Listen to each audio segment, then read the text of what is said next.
Mirada Económica.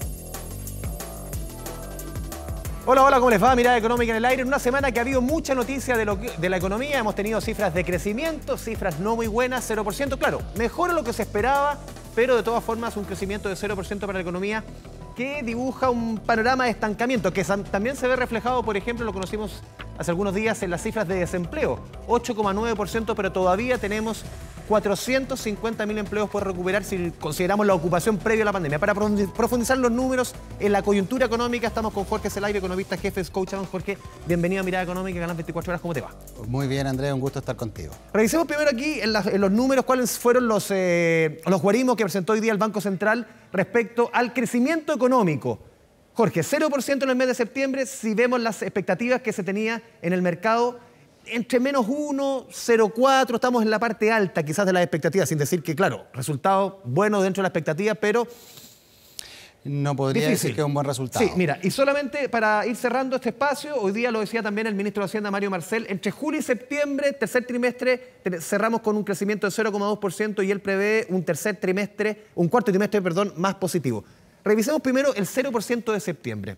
¿Cómo lo ves tú? ¿En qué momento estamos de la economía? Yo te diría que llevamos una economía que está básicamente plana. Y deja ejemplificarlo para que todos entiendan muy bien.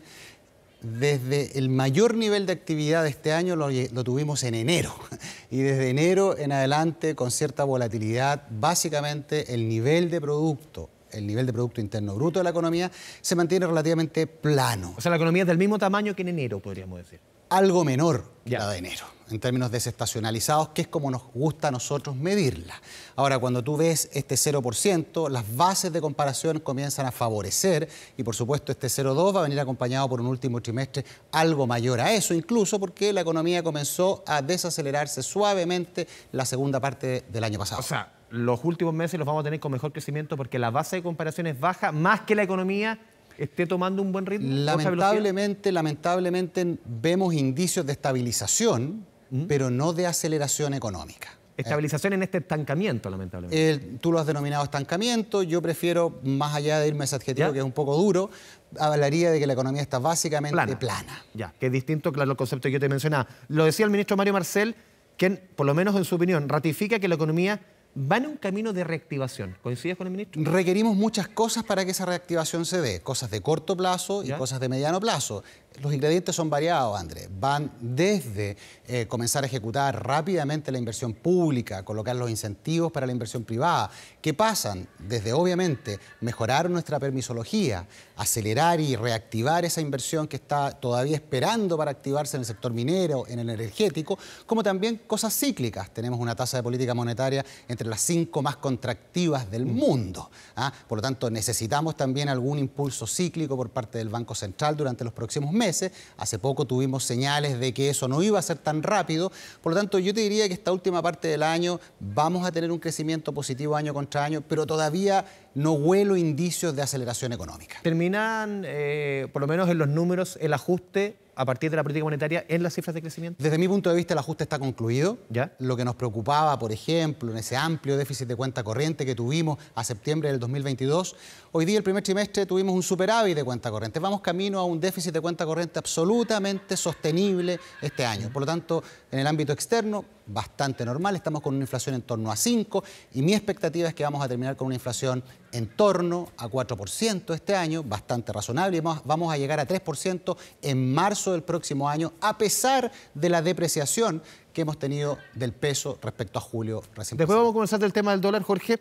De todas formas, un cuarto trimestre con números azules. Claro, que eso incluso en términos políticos puede darle un segundo aire en materia económica al gobierno, ¿no? Por supuesto, yo creo que esto va a tener lecturas políticas, no me cabe duda que va a ocuparse el argumento de que la economía está mostrando alguna recuperación, como dice el ministro. Las cifras positivas interanuales, por supuesto, que colaboran en ese discurso. Aquellos que somos un poco más técnicos preferimos hablar de una economía que está plana y que todavía no muestra indicios de aceleración, lo que conversa bastante bien con un mercado laboral que claramente no está creando empleo. Jorge, esto se ve cruzado con la baja de tasas del día jueves pasado por parte de la última reunión de política monetaria del Banco Central.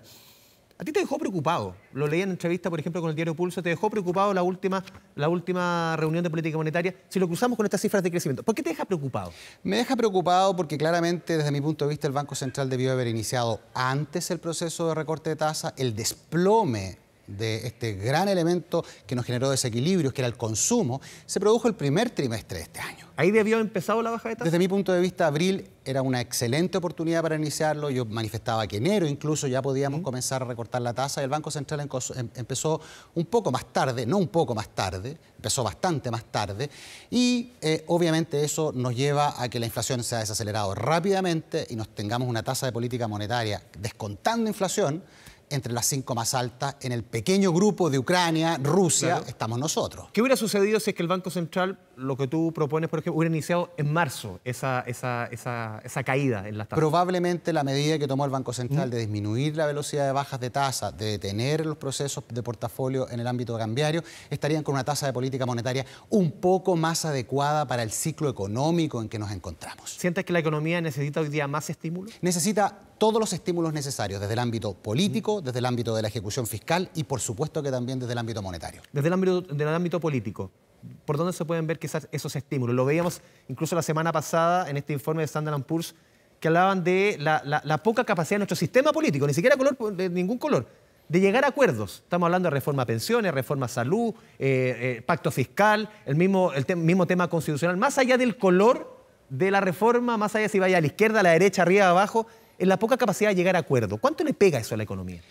Es importante, la política y la economía van muy de la mano, los economistas no es que sepamos o seamos políticos, pero estamos muy al tanto de las iniciativas que se están discutiendo en el Congreso y por supuesto que tenemos reformas que están trancadas en el Congreso, que no han llegado a la luz, hay una discusión de un pacto fiscal que tiene elementos muy positivos, han salido a la luz una enorme discusión sobre cómo acelerar la inversión, sobre qué elementos colocar para que la inversión se reestimule. Yo esperaría que si no se llega a un acuerdo sobre los aspectos duros, impositivos en el pacto fiscal, al menos se lleve adelante todas las iniciativas cualitativas que se han discutido en el pacto fiscal. Ese es un tema bien importante. En el ámbito de pensiones hemos dejado abierta todavía esa puerta, no queremos cerrar esa discusión y por supuesto que todos sabemos que las pensiones son importantes para las personas y también es importante despejar ese elemento para el mercado de capitales. Pero ahí, por ejemplo, Jorge, hay varios especialistas, aquí conversamos en este programa, me acuerdo hace 3 semanas con David Bravo, que encabezó la Comisión Bravo, decía aquí, con toda seguridad, quizás no vamos a tener reforma de pensiones en el gobierno del presidente Boric.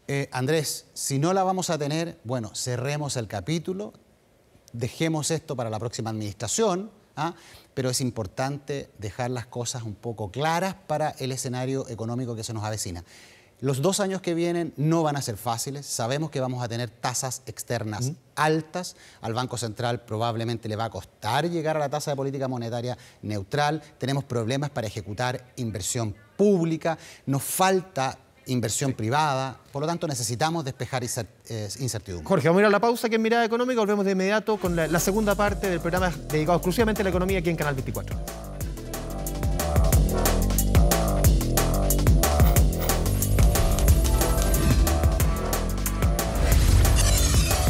Mirada Económica. Volvemos a Mirada Económica, estamos conversando aquí en el estudio de Canal 24 Horas con el economista jefe de Scotiabank, Jorge Zelaibe. Jorge, a ver, tú has sido, entre todas las decisiones que tomó el Banco Central en su última reunión de política monetaria, no solamente estaba el recorte de tasas, sino que esta suspensión de compras de dólares respecto a que estaba haciendo hace un tiempo el Banco Central. Tú has sido bien crítico respecto a esta suspensión de compra de dólares. ¿Por qué? Porque muchos decían, ¿cómo el Banco Central está comprando dólares cuando el dólar lo tenemos a este precio? Es un sinsentido. Tú vas en el sentido contrario, quizás. A ver, primero, la decisión de reacumular reservas internacionales hace mucho sentido. Chile tiene reservas internacionales muy distintas a las que tienen los países de la región, con excepción de Argentina.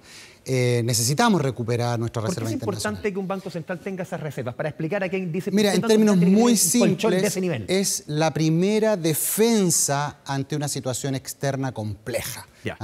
Los países tienen estas reservas, sale caro tenerlas, por supuesto que se podrían utilizar para muchas otras cosas, pero son importantes en caso de ataques especulativos, de una crisis de sostenibilidad de cuenta corriente. Hay muchas razones de una crisis financiera general. Tú tienes que tener estas reservas en caso de que las necesites e incluso amedrentan a los inversionistas que quieran atacar tu propia moneda. Por lo tanto, es necesario tener nivel de reservas óptimas y estamos lejos de ese nivel.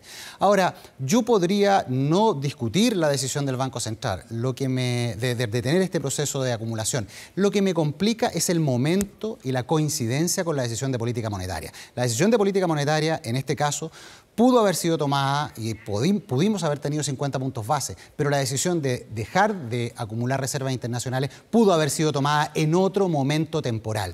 Ya. ¿Por qué el problema de unir esas dos decisiones? Porque confundes al mercado financiero, a los analistas, entre una política monetaria y una política cambiaria. Ya. Son distintas. Tú puedes intervenir, pero no intervenir o acumular o desacumular reservas tiene que someter la política monetaria. Ese es un punto importante desde mi punto de vista. El segundo es que el Banco Central lo hace, toma una decisión de política monetaria y toma una decisión cambiaria y por lo tanto el mercado se domestica en el futuro. Mi pregunta es, si en el futuro el tipo de cambio baja a 800 pesos, ¿el Banco Central entonces va a entrar a comprar dólares y va a comenzar a bajar más rápido la tasa?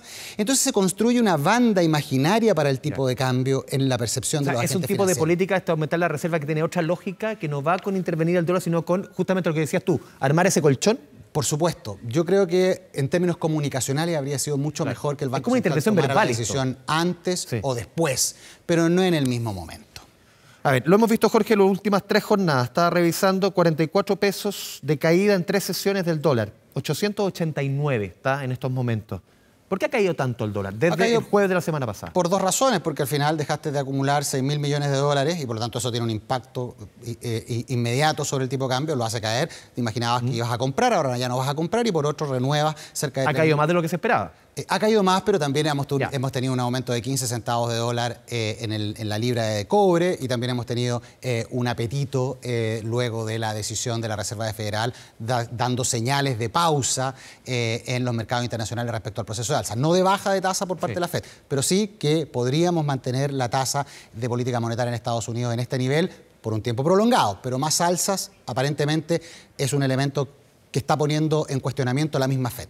Es importante también que los expertos nos expliquen, expertos como tú, Jorge, por qué mucha gente pregunta, a ver, el Banco Central está bajando tasa. Ha bajado tasa en las últimas 3 reuniones. Estaba en 11,25, ahora está más 9%. Y ve el titular en los periódicos, dice, en los periódicos, me salió en los años, pero ve el titular en los diarios y dice, pero las tasas de los créditos hipotecarios están en nivel más alto. No entiendo. Las tasas caen, pero los hipotecarios están por las nubes. ¿Cómo se entiende? La tasa de los créditos hipotecarios está muy ligada a otros factores, entre eso la profundidad del mercado de capitales que la dan los agentes institucionales y entre esos uno no menor son las AFP. Y los retiros de fondos. Por supuesto. Acuérdense que en mayo del 2021 las tasas de los créditos hipotecarios, las tasas base que los determinan comenzaron a subir abruptamente y en forma ortogonal a las tasas externas y eso se debió a una percepción de desplome, de profundidad del mercado de capitales. Finalmente, desde septiembre del 2022 se alinean con las tasas externas. Yo no veo desalineamiento relevante en las tasas largas, en la parte larga de la curva que determina el costo de los créditos hipotecarios. Las bajas que vendrán, ojalá que vengan pronto por parte del Banco Central, van a tener algún impacto menor en las tasas largas y en la tasa de los créditos hipotecarios. Y eso se ve con un rezago de 2-3 meses, ¿no? Se ve con rezago, pero yo te insisto, las tasas de los créditos hipotecarios están mucho más ligadas a sus comparables externas. Y hoy día tenemos la tasa del bono del Tesoro en un nivel de 4%, de un nivel muy parecido al nivel que tiene hoy día la tasa local, con un spread de diferencia. Y yo no veo desalineamiento alguno en la parte larga de la curva. Lo que está sucediendo, tú mencionabas recién lo que sucede en Estados Unidos, esta decisión de la Reserva Federal de mantener la tasa y dejar abierta esa ventana para que siga subiendo. Eso mueve más o gatilla más el tema de los hipotecarios en Chile que por lo que suceda, por ejemplo, con el Banco Central? Por supuesto que importan ambas cosas, pero hoy día yo no veo una tasa de crédito hipotecaria desalineada de sus fundamentales. Y entre esos son las tasas externas y, por supuesto, la profundidad del mercado de capitales, el apetito de los inversionistas por adquirir bonos soberanos, por adquirir bonos corporativos y, por supuesto, el tercer factor, la tasa de política monetaria. Jorge, te invito a revisar una segunda gráfica que hemos preparado. Esto tiene relación con el mercado del empleo. Lo vimos durante la semana. 8,9%, Jorge, el desempleo en el trimestre de julio y septiembre. Si lo comparamos con el mismo trimestre del año anterior, aquí hay que marcar por un tema de estacionalidad, hay que comparar trimestre con trimestre, no con la anterior. Vemos la siguiente gráfica. Hace un año estábamos en un 8% y vemos la última estación de la gráfica, un 10º incremento anual. 450.000 empleos menos en términos de ocupación para llegar al mismo nivel de ocupación que teníamos prepandemia.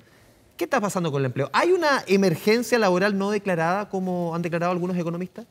Mira, antes de responderte esa pregunta, llegamos a esta tasa de desempleo gracias a la creación de empleo privado y nuevamente la creación de empleo público.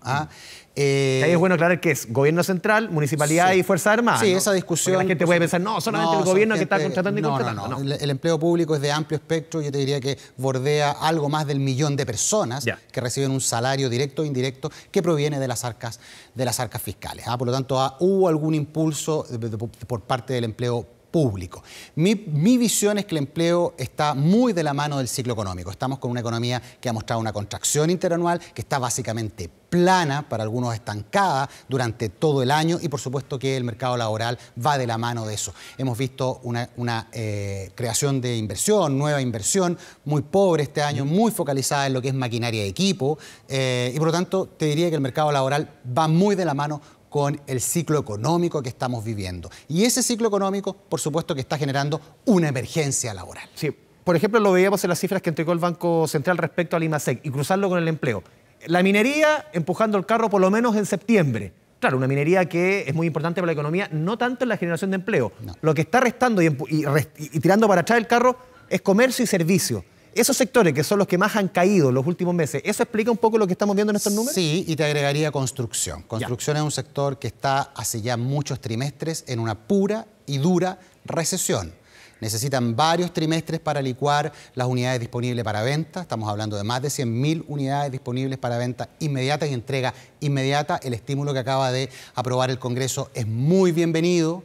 Yo creo que va a generar un efecto licuando más rápido esas unidades, pero definitivamente la construcción, los desarrolladores están en una situación altamente compleja por muchos trimestres. Y obviamente, consecuencia de aquello, no están contratando, sino que están básicamente despidiendo. Jorge, ¿qué tiene que pasar para que nuestra economía, o deje de pasar, para que nuestra economía recupere ese nivel de ocupación que tenía? Hoy día tenemos una ocupación cercana al 55%, previo pandemia 58%, ahí están los 450.000 empleos que decíamos antes. ¿Qué tiene que pasar para recuperar ese empleo? Hoy día incluso leía una entrevista a Tomás Rau, economista del Instituto de Economía de la Católica, y él decía incluso puede ser que esos 450.000 empleos no los recuperemos.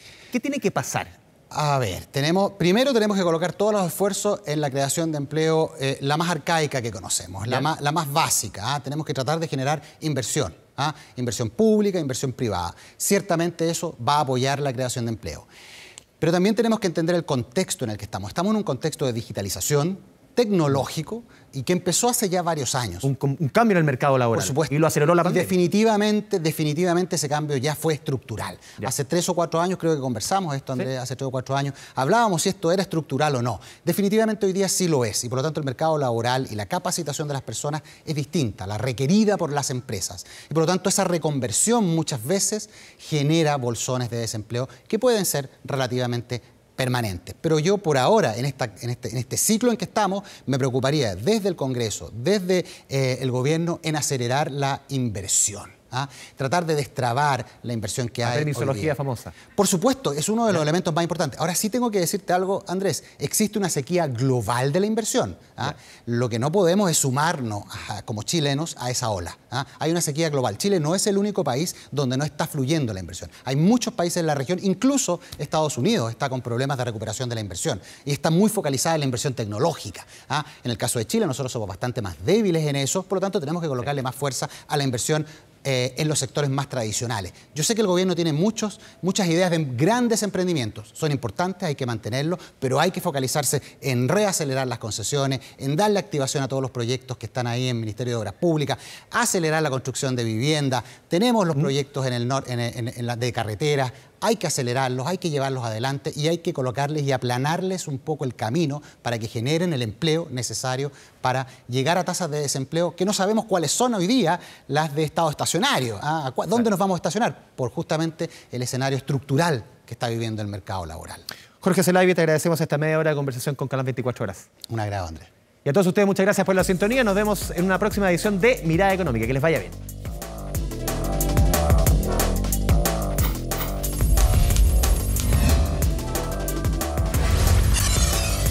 Mirada Económica.